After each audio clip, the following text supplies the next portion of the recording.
Syarat hidup nomor 1, ojo mikir. Nanya, pernah puyeng ngadepi kehidupan? Pernah atau berapa kali atau bahkan sering, gitu kan ya? Puyeng itu gara-gara apa? Mikir lah. Berarti kan mikir salah tuh. Karena mikir jadi puyeng. Betul. Coba jenengan makannya kan makanan yang sehat toh, bersih ya, daging macam-macam makan. Jadi penyakit enggak jadi penyakit kebanyakan? Jadi penyakit. Orang gila makannya makanan kotor, sakit atau sehat? Sehat. Kenapa? Orang gila nggak mikir. Betul kan? Tapi kalau kita mikir, tanya sama polisi, kasus kecelakaan di jalanan itu akibat orang gila atau orang yang mikir? Mikir. Kalau Anda ngebut, Anda tidak mikir mesti selamat. Tapi ngebut mikir, ragu-ragu nabrak. Ragu-ragu nabrak. Makanya orang gila nyebrang itu hampir nggak pernah ketabrak. Orang waras nyebrang banyak yang ketabrak. Kenapa? Orang gila nyebrang nggak pakai mikir. Mau nyebrang, nyebrang saja. Gila.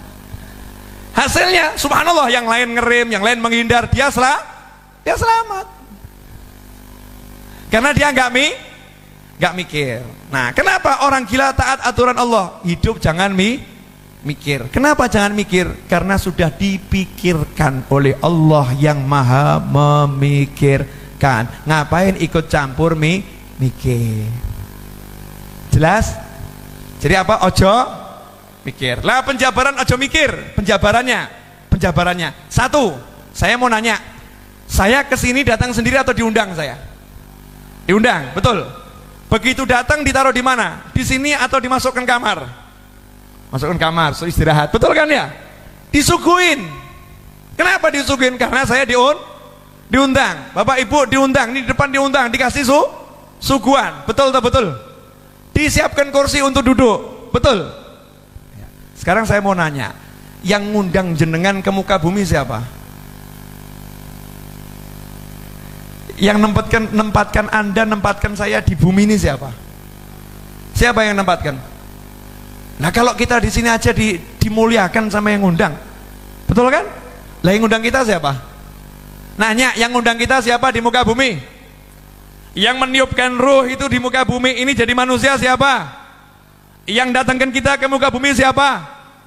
Lah kira-kira Allah jamin enggak kehidupan kita di muka bumi?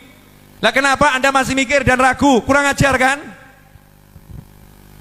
Wa ma min dabbatin fil ardi illa 'alallahi rizquha. Beb, nyatanya banyak yang susah gara-gara dia menyalahi aturan mikir. Enggak boleh mikir, jalan aja hidup ini, jangan dipikir. Contoh ya. Contoh sederhana. Allah udah nyiapkan semuanya. Ya, kita enggak usah mikir. Kalau kita mikir jadinya nggak bagus. Begini loh ya, misal saya datang gini, nah Beb ini ada tempat istirahatnya enggak Beb? Tempatnya royet enggak? Zen enggak tempatnya? Kira-kira gawa ada enggak? Kopi ada enggak? Teh ada enggak Beb? Kira-kira gimana? Saya nanti kalau pengen teh bisa dapat enggak? Saya ngomong gitu terus, Habibnya nyaman enggak? Enggak nyaman, dianggap saya ini orang yang benar atau enggak benar nih? Enggak benar karena meragukan yang ngundang, betul kan ya? Kalau bahasa lain, bahasa Jawa, kalimat cetok kurang ajar kan begitu ya? Gak tahu diri, itu baru kepada beliau. Lah kepada Allah Ta'ala, Gusti ya Allah pripun ya Allah, ini besok mau makan apa ya Allah ya, ini gimana ya Allah, ini bayar SPP gimana ya Allah, ini nanti urusannya gimana ya Allah ya. Kan aku udah bilang, wa ma min dabbatin fil ardi illa 'alallahi rizquha. Udah aku jamin dan aku umumkan. Ngapain kamu meragukan aku? Masih ragu, ya silahkan mumet. Akhirnya Allah marah. Wis gak usah kei kopi, gak usah kei teh. Mikir dewe. Paham? Paham enggak? Jangan mikir. Yang kedua, masalah itu tidak ada. Jadi kalau orang hidup mengeluhkan masalah terus, berarti orang itu mati, nggak hidup. Masalah itu tidak pernah ada, tidak ada masalah. Bib, nyatanya ada masalah, nggak ada. Contoh, ada orang punya utang, masalah nggak? Masalah kalau nggak bisa bayar. Betul kan? Kalau bisa bayar, jadi masalah? Enggak. Ada orang jatuh, masalah enggak? Masalah. Tapi kalau bisa bangun, enggak jadi masalah. Setiap masalah kalau ada solusi namanya bukan masalah. Betul kan? Nah hebatnya Allah tuh, Allah kasih masalah nggak pernah nggak ada solusi. Masalah selalu udah ada solusi di dalamnya.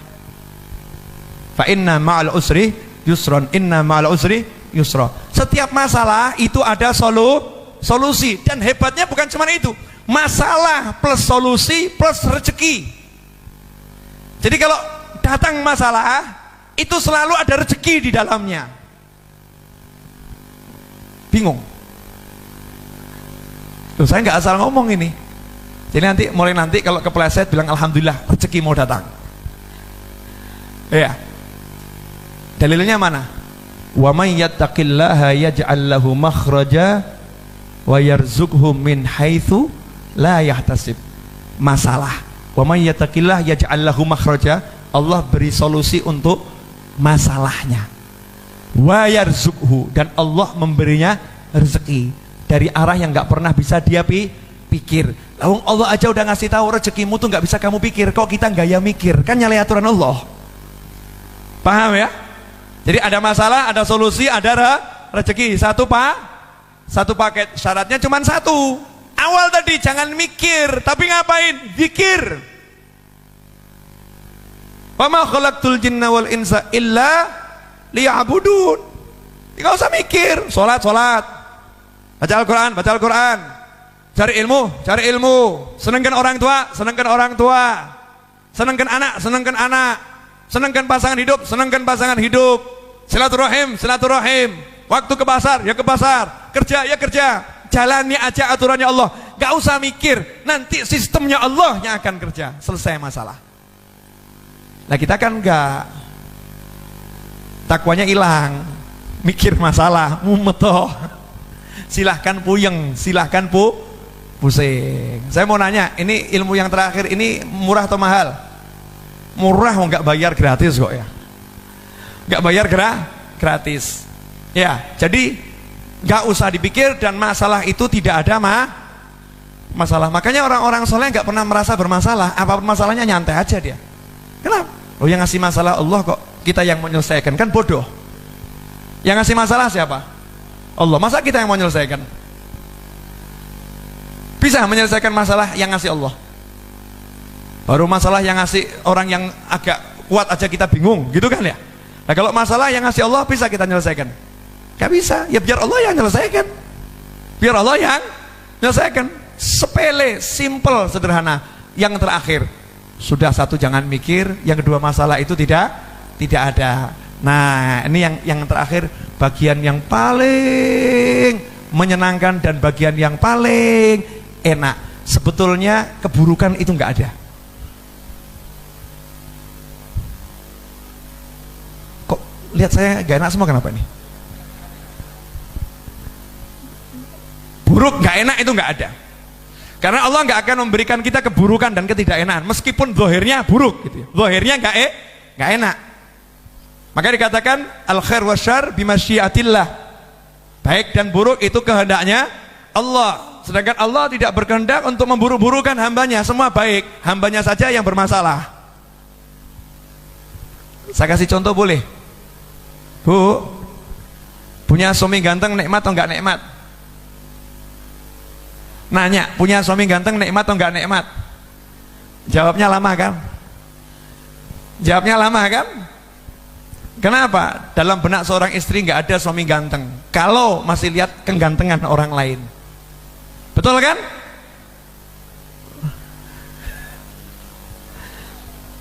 Seganteng-gantengnya suami Anda kalau lihat saya kalah ganteng.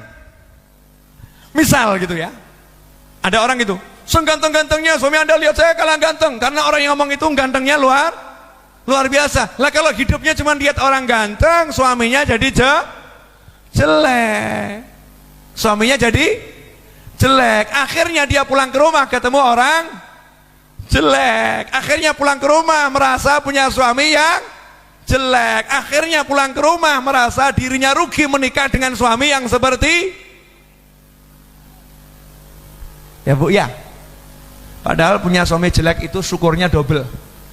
Kenapa? Perempuan lain gak ada yang mau, karena suaminya jelek. Sama suami punya istri kok jelek, punya istri jelek, Lihat istri orang lain kok cantik, lihat wanita lain kok cantik. Semakin lihat yang cantik-cantik, yang udah nyata-nyata jelek ini semakin jelek. Gak usah pakai lihat yang lain aja udah jelek, apalagi lihat yang lain jadinya jelek. Betul. Nah, ada satu aturan hidup yang kita langgar. Udah diperingatkan sama Nabi, aturan hidup. Urusan dunia ini ya, ganteng, sugih, melarat, sehat, sakit, urusannya begitu-begitu. Jangan pernah lihat yang lebih sukses, dan bahkan jangan pernah lihat orang sukses. Suruh lihat orang yang susah. Itu aturannya Nabi. Lihat aja yang lebih susah, udah itu aturan Nabi. Kalau kita langgar aturan ketiga ini, habis semua hidup kita. Contoh, ada orang kakinya patah. Itu nikmat atau enggak nikmat? Baik atau buruk? Buruk kan? Kenapa dia lihat buruk? Karena dia lihat orang yang kakinya tidak patah.